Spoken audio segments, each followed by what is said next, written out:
a sélectionné ton film État limite. Moi, je suis très content de l'avoir dans la sélection parce que c'est vraiment un film que je trouve important. En fait, tu t'en parles de la psychiatrie à l'hôpital et ouais, de cet endroit de l'hôpital comme un sujet de société très actuel, très contemporain et qui dit beaucoup de choses sur la société française.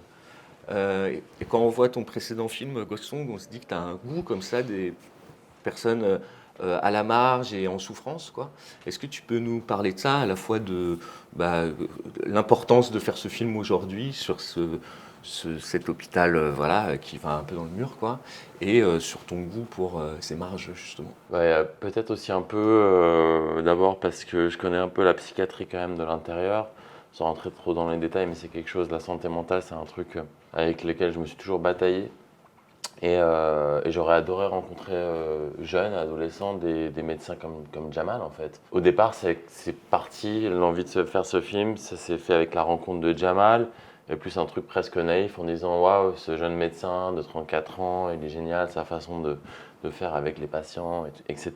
Et finalement, après, je me suis rendu compte en passant du temps avec lui, parce que le tournage s'est fait à peu près sur 2 ans et demi, après, on n'y était pas tout le temps, mais voilà, ça a été sur une fenêtre de 2 ans et demi, je me suis rendu compte à quel point la psychiatrie était complètement abandonnée. L'hôpital public était aussi pareil, dans un état catastrophique. Pour moi, ça a été, comme pour Jamal, on le voit dans le film, une désillusion totale, quoi. Et en rétrospective, quand tu dézoomes, ce dont parle Jamal, ça parle plus globalement de notre société et de l'état dans lequel on est aujourd'hui, avec nos gouvernements, mais un peu partout dans le monde. Ce qui se retrouve un peu dans ta filmographie, Ah c'est oui, un truc pardon. Ouais.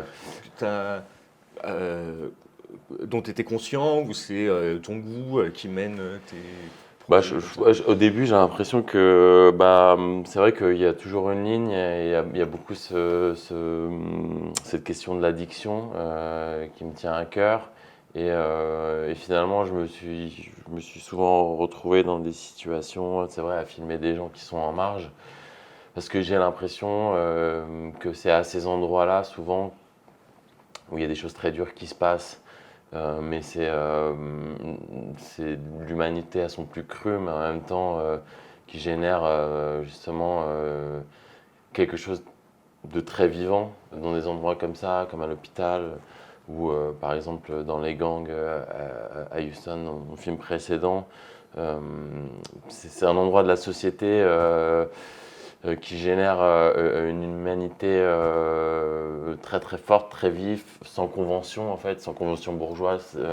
Et donc il y a de tout, ça peut aussi générer des choses violentes, mais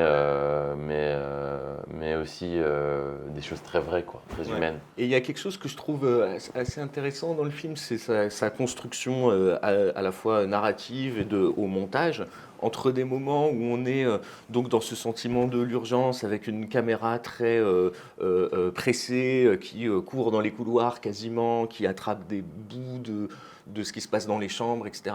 Et des moments un peu, je ne sais pas si on peut dire de suspension, mais en tout cas avec des photos, de la musique, Mm. qui donnent un sentiment un peu élégiaque quoi, Mm. sur les personnes qui sont filmées. Et je trouve ça assez beau et j'aurais aimé savoir si c'est quelque chose que tu as trouvé au montage, enfin quelle était ta ligne au tournage et celle au montage, ta ligne directrice, quoi. Au tournage, ça a été vraiment assez pragmatique. On suivait Jamal et il y avait certains patients qu'on pouvait filmer, d'autres non.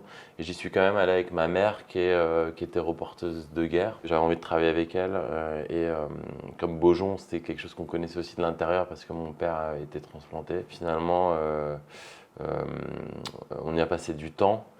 Et donc, je voulais avoir des photos, mais pour pouvoir avoir une certaine distance aussi avec les patients, avec des choses plus de l'intimité ou des choses trop violentes qu'on ne voulait pas filmer. Pour moi, les photos, ça permettait aussi de dézoomer et de parler plus globalement de l'hôpital. Aussi, c'est pour ça le choix de les avoir en noir et blanc.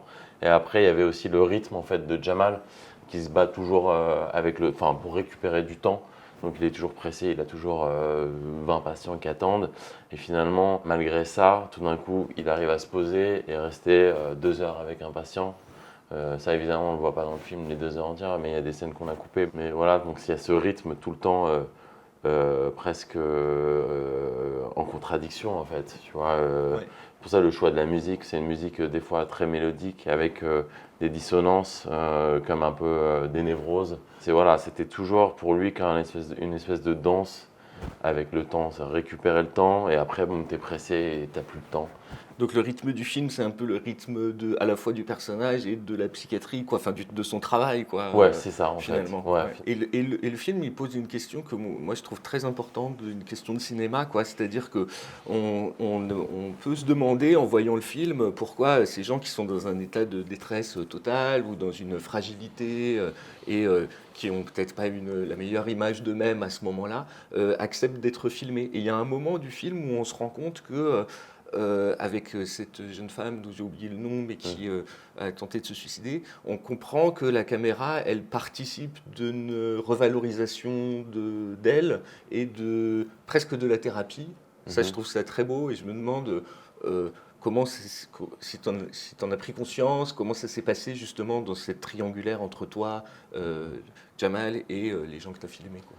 Ouais, c'est étrange parce que moi aussi, quand j'ai commencé à filmer Jamal, je me disais pas forcément au contraire, j'avais plutôt peur que la caméra soit quelque chose qui vienne envahir l'espace très privé, très intime de ces personnes. Et finalement, certains patients qui sont complètement isolés, comme tu dis, le fait d'être filmé, bah, il y avait un effet presque thérapeutique parce que là, c'est par exemple avec Eleonore, elle faisait du théâtre, mais le film aussi on lui avait expliqué que voilà, c'était un film, c'était pas un reportage, c'était un film qu'on avait envie de faire une œuvre aussi artistique de cinéma. Et donc ça, je pense que Jamal nous a un peu utilisé aussi pour soigner, quoi. Et c'était presque comme une activité en fait. Et les gens à l'hôpital, tu te fais tellement chier que à un moment, si t'as quelqu'un qui vient avec une caméra, t'es content. Et pareil, Wendy, qui est un autre patient qu'on voit dans le film, lui parlait jamais. Ouais. Et qu'avec la caméra, il a commencé à s'ouvrir, à parler. Donc ça peut avoir aussi cet effet-là. Souvent, on pense à la caméra documentaire qui peut avoir un truc un peu voyeuriste et tout, mais on oublie aussi le côté valorisant, justement, Ouais. comme tu dis, tu vois, des personnes. Et ça, je trouvais ça hyper intéressant parce que ça m'a permis de voir les choses avec un point de vue différent en tant que documentariste, justement. Ouais, de sortir de ce Ouais. truc Ouais. qui ne fait que prendre, Voilà, quoi. c'est La ça, que caméra, elle prendre. donne quelque Ouais, chose, ouais. ouais, il y a aussi ça en Ouais. fait. Et ça, c'est assez étonnant parce que je l'avais jamais vraiment. J'étais toujours un peu parano d'envahir l'espace des gens. Mm. Je me dis, merde, je suis un peu un vampire. Et ça, on a toujours cette idée en tant que quand tu fais des films sur le réel. Mais là, en fait, Jamal m'a fait, non, en fait, c'était un peu un cliché aussi. Après, oui, bien sûr, il y a des patients qu'on ne peut pas filmer, qui ne veulent pas être filmés, etc.